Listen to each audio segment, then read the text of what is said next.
Non, c'est bien. Est-ce que je peux le jouer?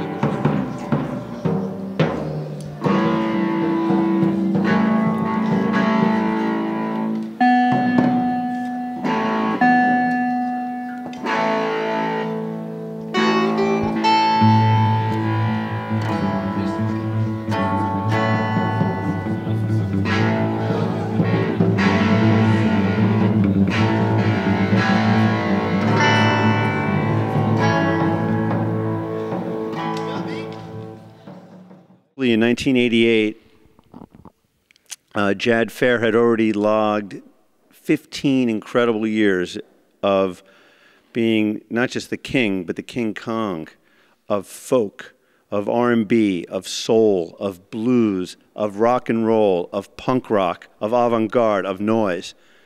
And I decided that someone had to make a film about it, and that someone was me.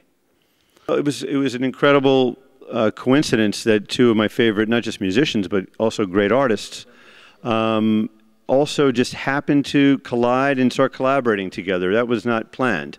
I was a huge fan of Half Japanese, and then Daniel sort of showed up on the scene, and Jad and Daniel in 88, 1990, in the very underground scene before alternative, before internet, before all these things exploded, they were absolutely the kings of this very, very small scene, which was a scene that was happening all over the world with K Records and the International Pop Underground. There were fans in every city in every country.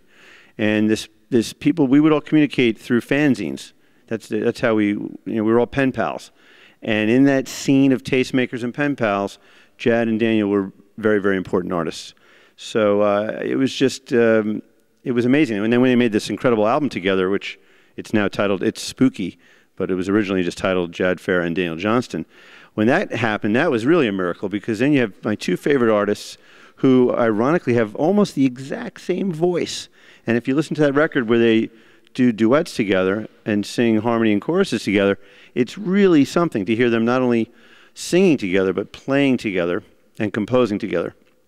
And those are fantastic records, and I still love every single one of those records that both of these artists have made.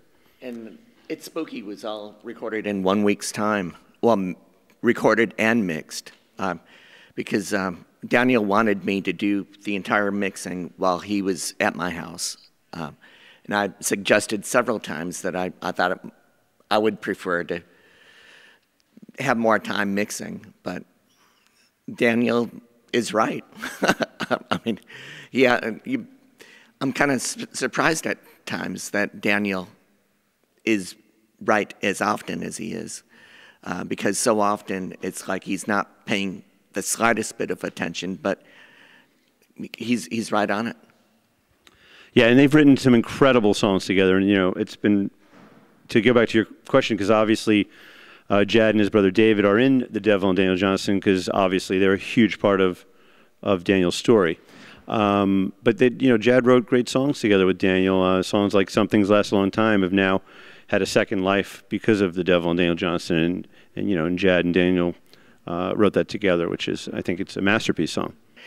At that time, actually, it was kind of like there were a couple different Half Japanese bands, because Jeff was interested in the lineup that was on Charmed Life, but I was also touring with another lineup doing shows, so that was the only thing that I had some conflict of direction with. Other than that, everything was fine. I've never even heard about this conflict, but it's taken 21 years for Jad to air this grievance. Not grievance. I mean, I certainly can see. I mean, Charmed Life is a fine album. Charmed Life is a classic album. What actually had happened was, I think it was '88, I'd seen Jad Fair touring Charmed Life, and it was a co-tour with Jad and Mo Tucker of the Velvet Underground. And they came to Hoboken, New Jersey, as well as many other states in the States. And they literally, they tore it up. I mean, the audience levitated. And many people have said that seeing, Jad Fair on a great night is like seeing one of the 8 great wonders of the world. one of the greats of rock, and I believe that, and I saw that. And yeah, so the Charmed Life album was clearly a huge interest, but I also wanted to document the early years of the band, but there was very little material outside of records to use to document them, so I did the best I could. Putting it together, and at the same time, Jad has continued his career in music and art, and I made a great effort to acknowledge that and film the lineup he was using at that time, which was a fantastic lineup, and they made an album at that time called Fire in the Sky, which also had some of the Charmed Life members like Don Fleming in the lineup. John Sluggett. Right. Well, John Sluggett was not on Charmed Life. Oh, no, that's true. Yeah. That's true. But John Sluggett was a great addition because he showed up on the Mo Tucker tours. Anyway, so we did the best we could, and we had a lot of fun, and it was a garage film.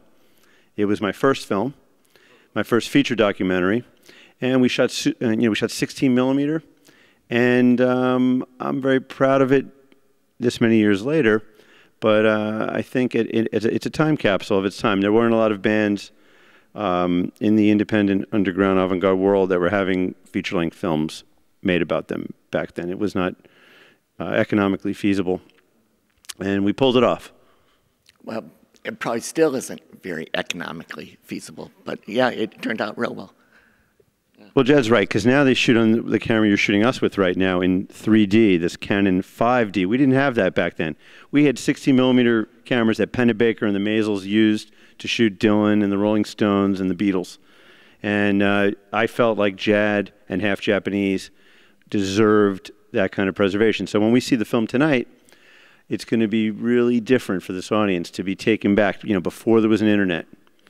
And, we used to show this film 16 millimeter in art house theaters all across the United States. We showed it in Toronto, in these cities, and we took it over. We made it happening. We would have Jad come, and Jad would get a pickup band of great musicians, and we'd fly Jad in, and as soon as the credits rolled, Half Japanese would hit the stage and play a concert live, and we had a lot of fun.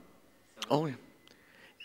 And then always, I mean, playing with other musicians for the first time without any rehearsal, and it all just, fell together.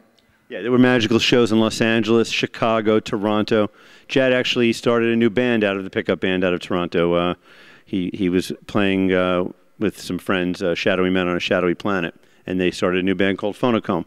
So we had a lot of good times. It took 3 years to make the film, but then we toured the film. I had a Robin Hood complex at the time, and I was directing television commercials. So I would direct commercials for cars or hamburgers or chickens.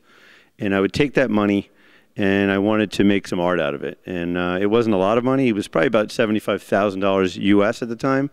And over 3 years, we just kept working on the film and putting that money into it. And it was a truly independent film about a truly independent artist. I'm doing some shows with, we just finished a tour, and it was 4 shows with Half Japanese, and then I did 2 shows as a duo with my drummer, Gilles Reeder.